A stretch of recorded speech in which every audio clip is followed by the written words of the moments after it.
Now finally, we'll implement the functionalities so that when I click the delete button, I can delete the entity framework. I know that would make a lot of people happy.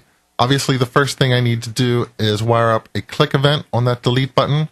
We can do that down here where we wire up the other events, the edit events and the save events. I'll just add another call to the on method saying if anyone clicks on something that has the class delete video, then call this method delete video.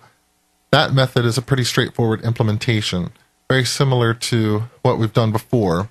We just need to go out and get the ID of the video where the user clicked delete and tell the video server to delete that video. When it's all done, we'll refresh the videos that are on the screen, but we do not have this method yet on our video server. We need to implement delete video. All of these methods are pretty straightforward and simple. They're all just variations on $.ajax. This one needs to take the ID, formulate the URL to the video API, and issue a request with an HTTP method of delete. That's all we need to do there. And lastly, just add delete video as part of the public API. That should give us everything that we need on the client.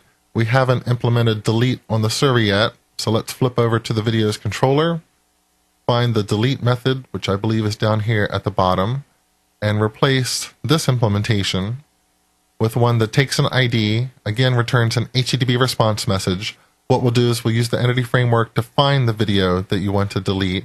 If it's null, return an HTTP status code that says, sorry, 404, we didn't find this. Otherwise, tell the entity framework to remove the video, save changes, that should issue a delete statement, and then assuming everything went okay, we'll return an HTTP status code of 200, include a representation of the video when we do that. If there was some sort of concurrency exception, which we don't have concurrency checking turned on with the entity framework model that we're using, but if there was an exception, we have it set up to create a not found status code. That should be everything we need for delete. Very simple now that we have most of the code written. So let me refresh the page. Our videos will show up and we will delete the entity framework. We'll delete C#2. So there we have basic CRUD functionality implemented in a Web API controller.